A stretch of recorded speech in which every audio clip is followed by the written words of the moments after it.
Hello, আসসালামু আলাইকুম। আপনারা দেখছেন মোটিভেশন ওয়ান। আমি সবুজ আছি আপনাদের সাথে। চলুন শুরু করা যাক। আজকের টপিক নেতিবাচক ও ইতিবাচক চিন্তা কি, কোনটা সঠিক। তো নেতিবাচক চিন্তা ও ইতিবাচক চিন্তা আপনারা কোনটা করবেন এবং কোনটা করলে সবচেয়ে সঠিক এবং সঠিক সিদ্ধান্ত নিতে পারবেন। নেতিবাচক চিন্তা হলো আপনি গল্প করতেছেন, আপনার পিছনে যে ইতিহাসগুলো হয়ে গেছে বা ঘটে গেছে সেই সব নিয়ে গল্প করতেছেন, তাতে আপনার কোনো লাভ হবে না।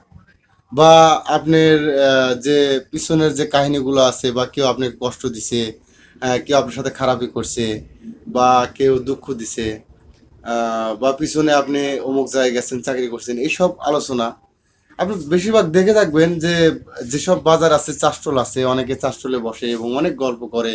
অমুকের 10 কাঠা জমি আছে, অমুকের 5-10 বিঘা জমি আছে, কিন্তু এগুলো হলো নেতিবাচক চিন্তা। আর এগুলাই সব গল্প এবং নেতিবাচকের ভিতরে যদি আপনি থাকেন, তাহলে আপনি এখনো ভুলের মধ্যে আছেন।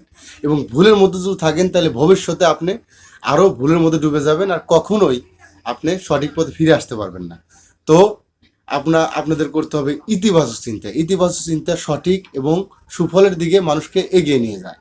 তাহলে ইতিবাচক চিন্তা আপনি কিভাবে করবেন? ইতিবাচক চিন্তা হলো কি, যে আপনি নিজের জন্য ভাববেন, নিজের জন্য করবেন। যদি আপনি নিজের জন্য কিছু করেন বা নিজের জন্য যদি নিজে ভাবেন, তাহলে আপনার নিজের লাভ হবে।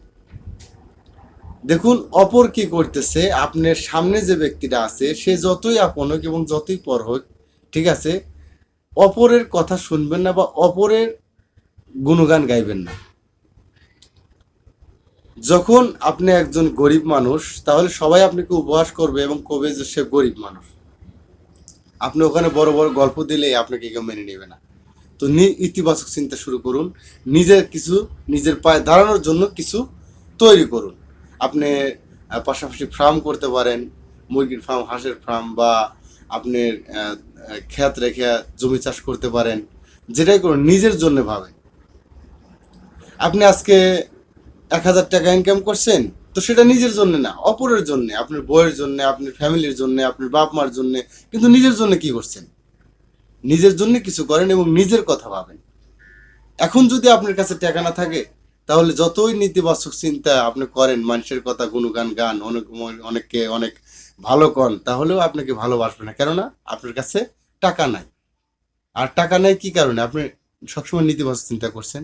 এই জন্য ইতিবাচক, মানে নিজের জন্য কিছু করুন, নিজের চিন্তা করুন। নিজে যে কোনো কথা কওয়ার আগে নিজে ভাববেন যে আমার এই কথাটার কতটুকু মূল্য মানুষ দিবে এবং সেই কথাটা মানুষ কতটুকু গ্রাহ্য করবে। সেই জন্য সবসময় ইতিবাচক চিন্তা করুন। ইতিবাচক চিন্তা সঠিক এবং আপনার সঠিক দিক নির্দেশনার জন্য আপনাকে সঠিক রাস্তায় নিয়ে যাবে। তো ইতিবাচক চিন্তা হলো আপনি নিজের নিজের জন্য কিছু করুন। আপনার যদি এখন এই মুহূর্তে নিজের কিছুই না থাকে, তাহলে মানুষ আপনাকে মূল্য দেবে না। ধরেন যে আপনার 10,000 টাকা আছে, তো মানুষ আপনার কাছে ধার চাইতে আসবে। যা আপনার কাছে 1,00,000 টাকা আছে, তো অনেকে আপনাকে সম্মান দিবে। আপনার কাছে 1,000,000 টাকা আছে, তো অনেকে আপনাকে চাও খিলাবে। কিন্তু আপনার কাছে কিছুই নাই, আপনি মানুষের সাথে অনেক ভালো ব্যবহার করেন, তারপরে আপনাকে কেউ দেখতে পারবেন না।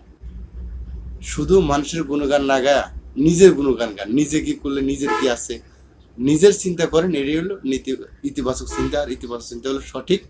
আপনারা ইতিবাচক চিন্তা এরপর থেকে করবেন, তাহলে আপনারা সঠিক রাস্তায় এগিয়ে যাবেন। ধন্যবাদ। আমার চ্যানেল সাবস্ক্রাইব করবেন, লাইক করবেন। সাথে থাকার জন্য ধন্যবাদ।